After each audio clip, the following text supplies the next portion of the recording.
It's going to be very smug, and thank you for putting me on seconds and letting Ed do all the heavy lifting in terms of contextualizing the sites. But hard act to follow now. We'll just jump in, try and get through a bit of stuff here. So the excavation they'll be discussing, well, part of the excavation I'll be discussing is very close to Ed's site. So Ed's site is here, thereabouts, and the site we were working on is just to the north of it.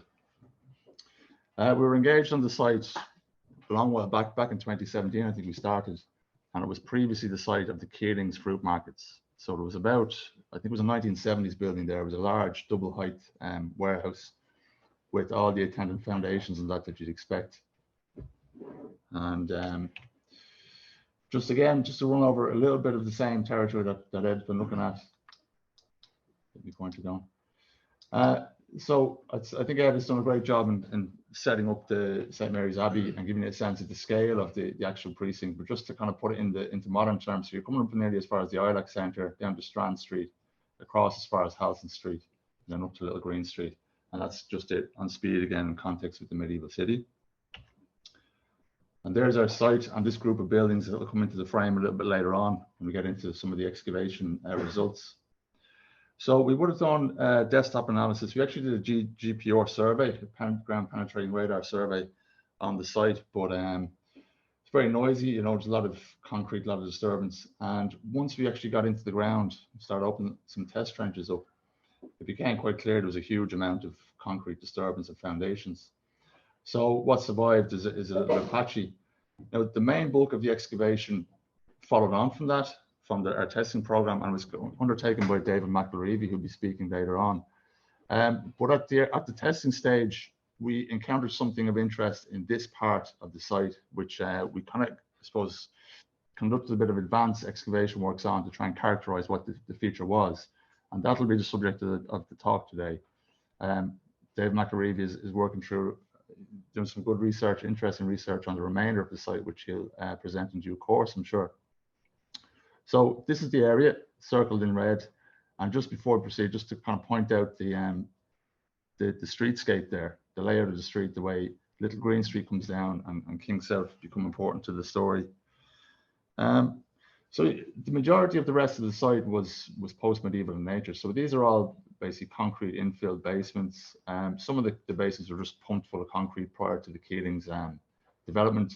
Others were dug out, and all around the outside of the site had been settled in the 18th century, 19th century. And just some images there from the post-medieval phases of the site. But this is the structure that I'll be discussing for the remainder of the talk. Our initial test trench came across this wall here, and it was clearly carrying a red brick vault on one side, but it was unusual in the fact it was kind of wide, and the mortar was a little bit perplexing as well.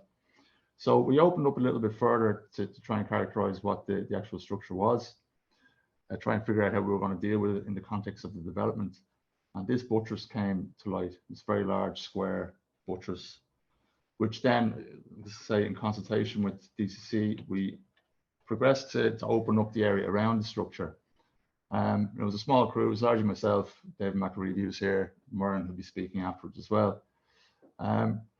So you can see these concrete elements that I'm talking about, huge pad foundations with columns rising off them, getting very close to the structure itself. And then sewer pipe with Lee mix surrounds cutting through it as well. That's taking out the corner of the structure.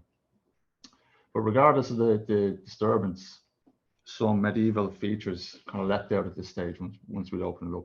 So this little bit of a buttress here is very important. It's just on this side of the feature. It only extends for about 500 millimeters, you see half a meter, 2 stones left in place. But that would represent more or less what the ground level was, the previous ground level was. Does everyone hear me okay down the back there? You see a similar kind of a batter on the chapter house over in Christchurch, which is exposed.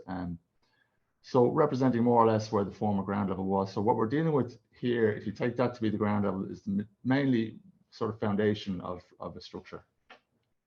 So you see as well, it's kind of a rubble infill with face on 2 sides, classic kind of medieval building technique. And the mortar here was kind of creamy and more friable than the stuff used at the top of the wall. This feature here then came into view as we were exposing around the walls. And it turned out to be a very unique feature. So you see, we've got quite a standard square buttress here to the side of the building. This one comes out at a 45-degree angle through the structure itself. So I'm going to go back one. So we chased the wall down, very messed around with, very modified over the years. And you see that this pad itself had actually come in and peeled away the outer face of this would be the eastern side of the wall. So the outer face was gone, the rubble core was left. And then we get the outer face of the wall just here coming around, and we can see there's a second angled buttress. So a second 45-degree corner buttress, giving us the back end of the structure. Whilst all of this stuff is actually rebuilt and torn down. There's a lot of concrete infill in this as well, which I think I have an image of as we go on. So from around the structure, we got a handful, nothing like the volume of stuff we're seeing over on outside, but we got a handful of Dundry, molded Dundry fragments. This is a part of a voussoir here with basically 13th century molding on it. Another piece. A trefoil colonnette here, which is unusual, rare enough in an Irish context. And there was another fragment like this found over on Meeting House Lane near the Chapter House during monitoring works maybe 10 years ago. And then a handful basically of line and press floor tiles, which is interesting to consider given what Ed's been showing us. We didn't get any of the two-color earlier floor tiles, which again might be significant. So can we tie any of these stones to the structure? Well, we did get a concentration of this architectural material close to the structure, so possibly, but I'll come back to that. Post-medieval elements of the structure itself. You see there's red brick steps have been inserted into the wall. There's been all these interventions on the east wall. That's a big load of mass concrete that's been poured into the cellars that abut the structure as well.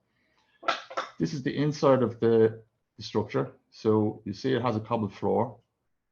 We're we basically have to leave this mass concrete in place because it was propping up that important piece of batter I was showing you earlier on, the medieval batter, and to remove it would have certainly caused a lot of damage. So that stayed in whilst we assessed around it, and it looked, as we got down, this was sitting on an inserted corner fireplace in the corner of the building here.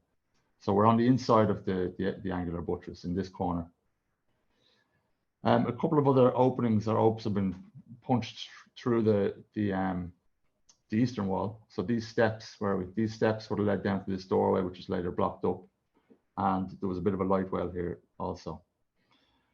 So we're looking back towards Little Green Street along the line of the most intact part of the wall. There's the sewer pipe coming across, the square buttress, the corner buttress. And you see this, you just see the spring of the red brick cellar there coming off the northern wall. So this is the part we first encountered or discovered. So it's a bit of a tricky one to kind of understand. That's just a close-up of that, sorry, the same image, just to show that spring and the different phases. So very clear medieval, very large masonry foundations. We've got the different type of mortar there as well, the faced walls and the rubble infill. And this, we're actually looking straight onto that batter. It's not that evident, but that's the two stones there that form the batter. So this is it in plan with an attempt to sort of phase it. This wall, we had a good look at this and removed a couple of the red bricks in places to see what exactly the relationship was between the vault and the stonework. So this is integral, the red brick was integral to this stonework. So this wall was actually rebuilt at a certain point in the 17th century. Whereas these parts here that I've shaded in yellow are very much still medieval. This is where the outer face of the wall was peeled away by the concrete, and the little part of the southern buttress that was left. And that was actually impacted on by a well that was dropped. So I suppose this tallies very nicely with what Ed was discussing about how Ed was framing the sort of progression of development on the site. St. Mary's Abbey having a couple of different renovations and then being subject to dismemberment really and dissolution. The same is going on here with this structure. So in terms of trying to understand it and place it within the broader complex of the Abbey, this is Speed's map overlaid onto the modern streetscape with a little bit of calibration. And we've basically lined up the little Green Street with this gatehouse coming in from the Abbey Green. I don't know if anybody knows the location of Newgate Prison there, the green that's up there. I believe that the outer gatehouse would have been at the head of that road where Little Britain Street comes in and meets Little Green Street. So that's a ways off where our site is. We're more situated in this cluster of buildings here. So I've dropped on, been kindly given CAD information from a number of sites around. So this is our medieval fabric here. Ed shared his outline results just to drop them in more for just a spatial idea as to where everything sits together. This is the Strand Street wall that Cathy Moore excavated a few years back with the adjacent mill house here beside it. There's also a section of wall down here that was uncovered, and Warren's information that she'll be discussing later on. So our structure sits right on this cluster of buildings here. And if you have a look at the way this thoroughfare kind of leads right into this piece.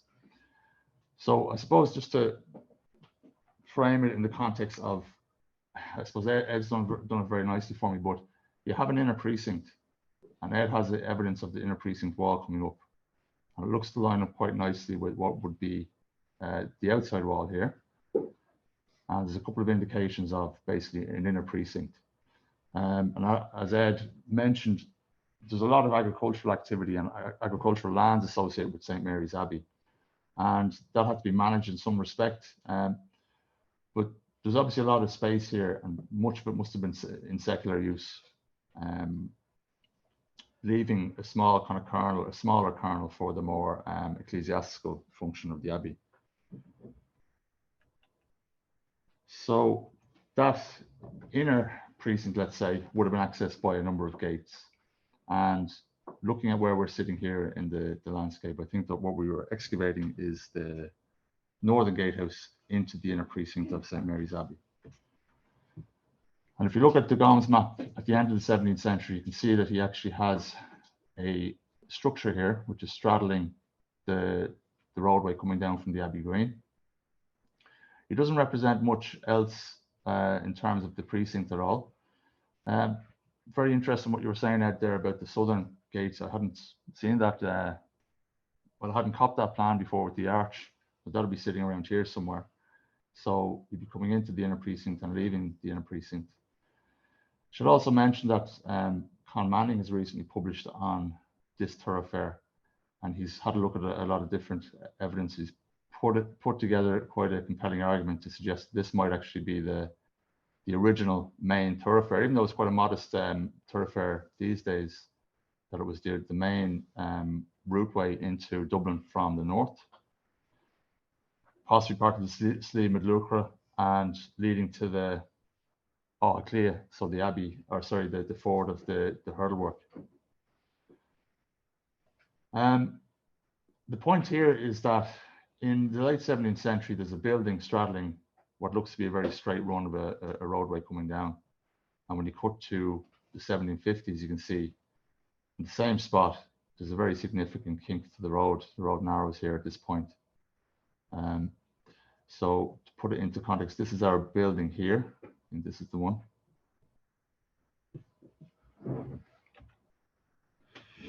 And there's an amazing sketch here from Francis Place, which I hadn't seen. It was shared with me by John Keenan. And I think, let me see, Christchurch, that might be Michael on the Hill. Is that St. Pat's in the background? I don't know if that Audens or Mickens. But the view is to the southwest. So you're looking into Dublin from the outside. The first thing that kind of strikes you is all of this greenery, this foliage. But we know where this structure is. This is on Roke. It's a glass house. It's still on Roke 100 years later, or in the 1750s anyway.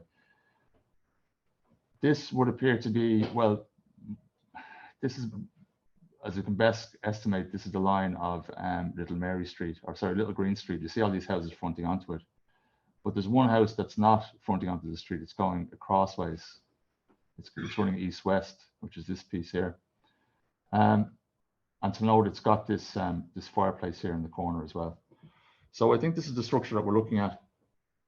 I think it started out life as the gatehouse into the inner precinct of the abbey. And at a point in time, which you can pinpoint quite well, sometime between 1673 and 1690, I think that this gatehouse has been renovated in the same process that Ed's been describing, and it's been changed from a gatehouse into a townhouse. And we've seen that with the red brick vaulting and the insertion of a cellar, the insertion of steps down into a lower basement as well. So again, Peter Keenan has done a lot of work on the lease records, and he's shared all that work with us in the context of the site. And he's come across reference to an old house, commonly called by the name of St. Mary's Chapel. And he's been able to follow it back to this kind of grant of land to Francis Agard, who I believe is the gentleman represented in the Agard monument in Christchurch. So it appears that there was some kind of memory of this building being ecclesiastical or being a chapel. But I don't think that gives us any trouble in terms of the identification of it as a gatehouse, as chapels are very, very commonly located on the upper floors of gatehouses at monastic sites. So there's a couple of examples I've listed here. And most importantly, given the Irish Cistercian context, there's one at Tintern Abbey in Wales. Also, you see it as well in castles like at Carrickfergus, for example, comes to mind. I think there's a suggestion of one at Limerick as well. So just a couple of images here. This is Kells Priory in Kilkenny.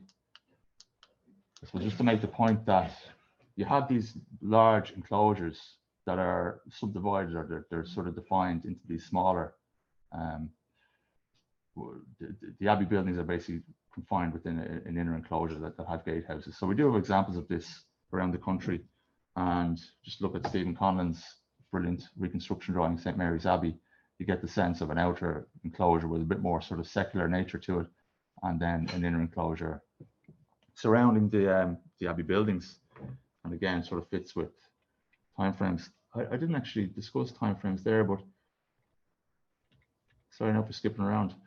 I forgot to mention here, so we did get dates. There was a kind of a Holloway feature here coming into this point as well, which is, I probably should have mentioned at the outset because it's crucial to this idea that there was a thoroughfare coming along here, coming straight through the building as we see in that at the Gomes map, and heading on down into Ed's site, with the abbey, the sort of internal abbey, or sorry, precinct wall that Ed has identified coming along here. So we were able to date some material from this roadway, and it gave us, well, 14th century date really, and similar enough, because of the nature of the disturbance all around. You see there's cesspits and that dug up against the wall. As I said, this is interrupted by concrete. The whole inner part of the building had been dropped to form a cellar. There's very few areas that we could actually get a date in the foundation part of the structure. We've got one here. It was very close to the rootway, so it's not 100% secure, but that's what we're talking about. And if you look again at Ed, what you're saying, it kind of fits in with what you're thinking. Now, I hadn't seen your results, so you're talking around the same time for the precinct wall construction. So it makes sense that if the gatehouse is actually opening through that wall, that there are the contemporary features. And yeah, look, it sort of suggests itself quite neatly there on speed. If this is a northern gatehouse into the inner precinct, there's a couple of features around that look like, you know, large openings, piercing walls. And if this was to match up here, kind of getting an idea of the scale of it. I just looking for, just trying to figure out what this thing would have looked like when it was upstanding before it was converted. and I was trying to find a parallel for those triple shafts. There are a few around in Cistercian context. I don't think what we had was substantial enough to be from a cloister, but it might have been, you know, in a window or something like that.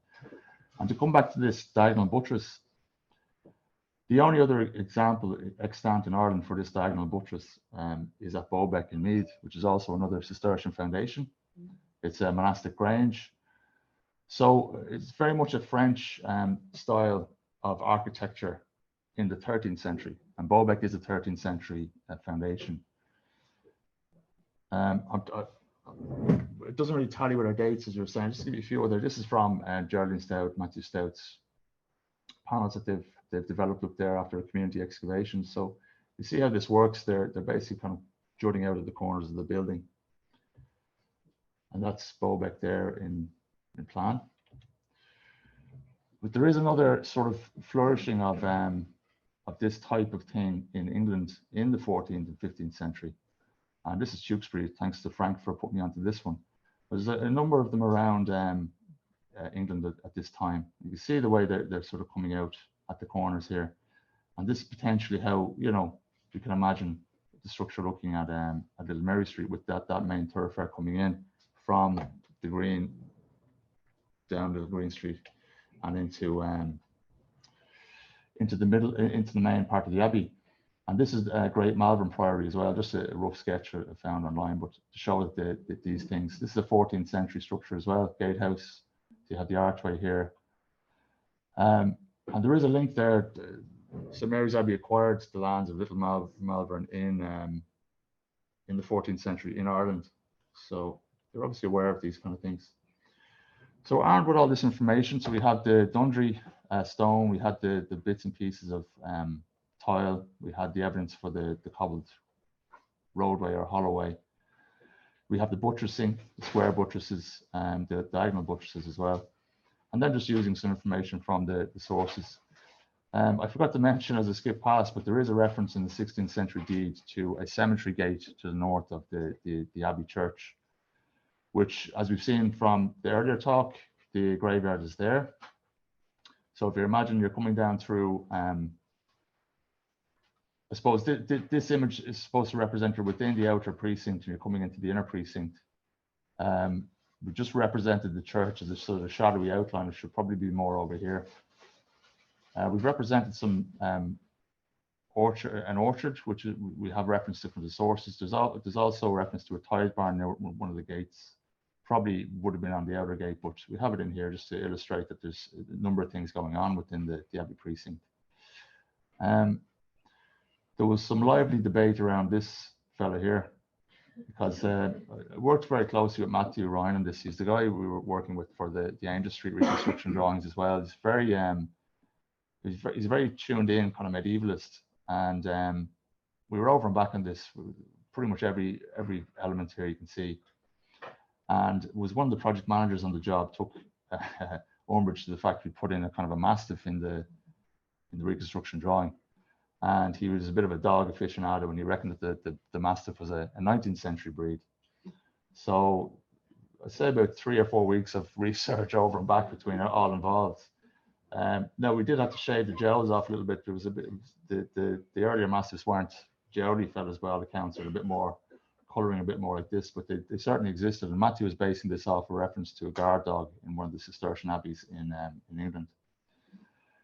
There is one thing here though in this image that is incorrect as far as I know. I've spotted in recent times. I don't know, does anybody want to hazard a guess? I have it. No, the Hobbit's good. Magpies? The magpies. The flipping magpies. Yeah, so magpies apparently only come in the 16th century to Ireland. Are we okay for time there, Sean? Well, that's the, I suppose, the archaeological side of things presented. What comes next is just a quick discussion on what happened afterwards. So this building has a life after the excavation. Given its sort of importance, and this was before Ed had started any of his excavations, so we were really top of the pile on the north side of Dublin, but kind of in the halfpenny place now. The decision was taken to preserve and try to display aspects of the gatehouse. So was a very detailed, involved process with the design team. The developer had to be brought along. Huge support from DCC and from Dr. Ruth Johnson to get this across the line. But there's a massive practicality, there's a massive sort of logistical process to undertake from the redesigning of the structure. Obviously, there's about a 5-story building on top of this now. So from a structural point of view, there's only so much you can do with bridging between piles and that kind of thing. There's only so much you can do with moving around piles before you're starting to infringe on planning permission. So it was a very interesting process. You can see that's more or less where the remains are laid out underneath the development on the top. The bottom is a cross section through where the slab levels and piles were to go. There's 3D kind of rendering here. So all this was in discussion for a number of weeks and months, over and back, kind of putting proposals on the table. And I suppose it was finally agreed upon that there was a small area that could be looked at. So there was a big issue with the visibility, because where the gatehouse is sitting, there had to be ground beams spanning across it. So to take the additional weight, the ground beams had to be made deeper. And we were trying to see if we could increase the visibility through the use of mirrors and all this kind of stuff. So there was some great engineering minds that work on it. But it doesn't detract from the fact that the building still had to be built. So we had to basically cover everything over, step away for a year.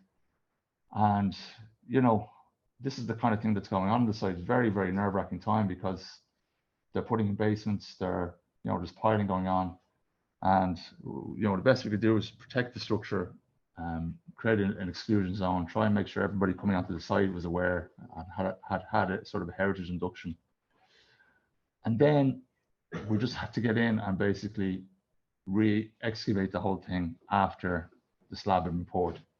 So what that involved was getting in through the hole that would have been left to put a glass floor down, and try to remove tons and tons and tons of material that was over the gate, and hope that it was still there when we got to the bottom.